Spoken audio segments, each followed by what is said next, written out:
Seguimos en el último capítulo de la carta a los romanos. Habíamos visto cómo en la iglesia trabajaban hombres y mujeres, trabajaban el tesorero de la ciudad y el esclavo, el funcionario y el esclavo, todos juntos. ¿Por qué? Porque el Señor no hacía división de personas. Ahora sigamos indagando en estos nombres. Vayamos al versículo 13. Versículo 13. El versículo 13 nos dice: saludad a Rufo, escogido en el Señor, y a su madre y mía.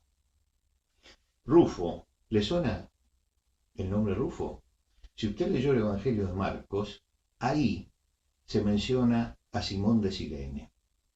Y hay algo que se nota en el Evangelio de Marcos, que lo escribía justamente pensando en los romanos, que llama la atención, que dice que que Simón de Cirene era padre de Alejandro y Rufo.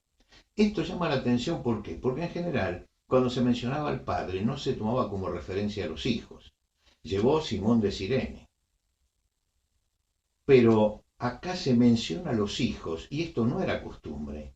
La costumbre no era nunca asociar a los hijos con el nombre del padre, sino al revés.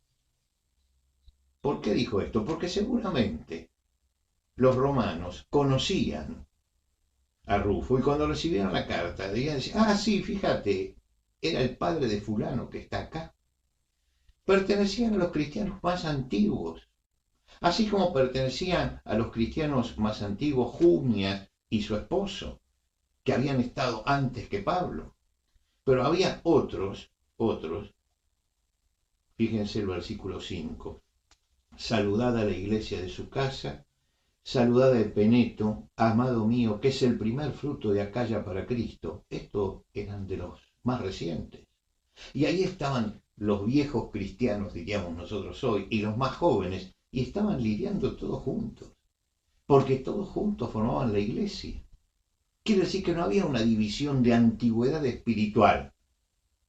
Alguien que dice, bueno, pero yo tengo tantos años de creyente, por lo tanto, como si eso fuera un mérito. En muchos casos, los años no dicen absolutamente nada.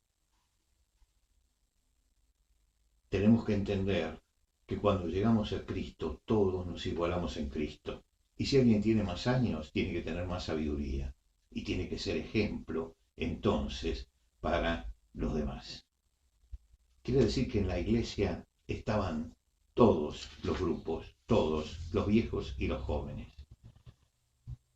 Y aparece aquí la iglesia como un cuerpo solidario, de un amor expresado en obras. Cuando se habla de Febe, la cual era diaconisa en la iglesia de Cencrea, allí en la iglesia de Cencrea era puerto de paso y era el puerto que miraba hacia Asia y hacia Europa, porque ella ha ayudado a muchos y a mí mismo. Seguramente el hospedaje, que era uno de los problemas que tenían los viajeros, estaba Febe en ese lugar para recibirlos. Y está Gallo en Corinto, en el versículo 23, os saluda Gallo, hospedador mío y de toda la iglesia. Gallo había abierto las puertas, en aquel momento no podían tener un templo, estaban siendo perseguidos, y Gallo dijo, tengo una habitación bien grande, podemos hacer las reuniones acá. Y se reunía entonces en ese lugar. Y la madre de Rufo, que Pablo dice su madre y la mía también. ¿Qué habrá hecho esta mujer a favor de Pablo? ¿Cómo lo debe haber tratado a Pablo para que él dijera, no solamente la sentí la madre de mi amigo Rufo, sino también como mi propia madre? La iglesia era un cuerpo que trabajaba. Febe ayudaba mucho, Priscila y Aquila, mis colaboradores, María, la cual ha trabajado mucho, Trifena y Trisposa han trabajado mucho, todos trabajaban. Y la iglesia se reunía. Entre ellos estaba Apeles. Apeles dice, saludad a Apeles, aprobado en Cristo. ¿Saben por qué aprobado en Cristo? porque a los que habían sufrido la persecución y habían sido torturados o habían sido encarcelados, se los consideraba que ya habían pasado por una prueba tan grande que estaba aprobado por Cristo. Había algunos que eran nuevos, había algunos que la pasaban bien, había otros que habían sufrido por el Señor y estaban todos allí.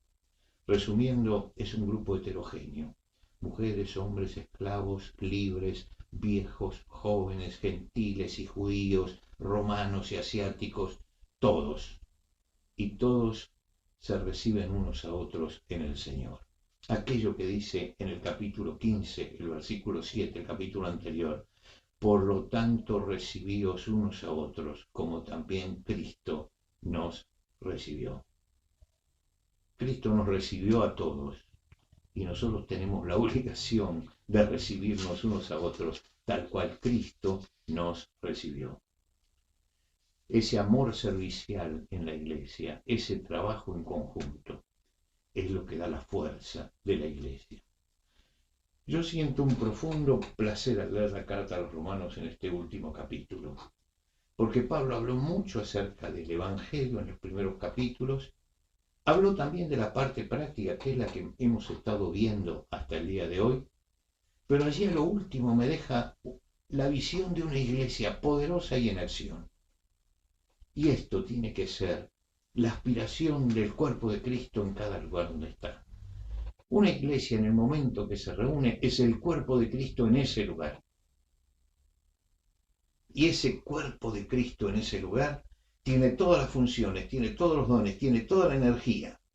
Y si cada uno va cumpliendo su parte y sabemos vivir y convivir como cristianos, la obra del Señor se levanta como un testimonio en la ciudad en que estamos, porque eso muestra que el Señor está con nosotros. No olvidemos el hecho de la iglesia como cuerpo. Es muy importante tenerlo presente. Si alguien no entiende que la iglesia es el cuerpo de Cristo, seguramente va a tropezar permanentemente en su vida espiritual. Cuando entendemos que allí en Pentecostés, cuando descendió el Espíritu Santo, formó de esos 120 un cuerpo, y nosotros nos vamos uniendo a ese cuerpo, a ese bautismo general del cuerpo de Cristo. Cuando entendemos eso, esa unidad, y que esa unidad tiene un Señor, tiene una cabeza, tiene un mandato y tiene que cumplirlo, entonces nuestra iglesia es diferente y nuestra iglesia cambia. Termino con las últimas palabras de Pablo. Y al que pueda confirmaros según mi evangelio y la predicación de Jesucristo, según la revelación del misterio que se ha mantenido oculto desde tiempos eternos, es decir, eso de que judíos y gentiles iban a estar juntos, pero que ha sido manifestado ahora y que por las escrituras de los profetas, según el mandamiento de Dios eterno, se ha dado a conocer a todas las gentes para que obedezcan la fe, al único y sabio Dios sea gloria mediante Jesucristo para siempre. Amén. Y terminamos hoy nuestro estudio en la segunda parte de Romanos, que fue un recorrido lento, elemental, para que todos nos animemos a abrir la Biblia y a encontrar en la palabra de Dios las cosas sencillas que pueden ayudarnos a seguir adelante. Terminemos nosotros también repitiendo las palabras de Pablo. Va a ser una forma de adoración a Dios en esta culminación. Al único y sabio Dios sea gloria mediante Jesucristo para siempre. Amén.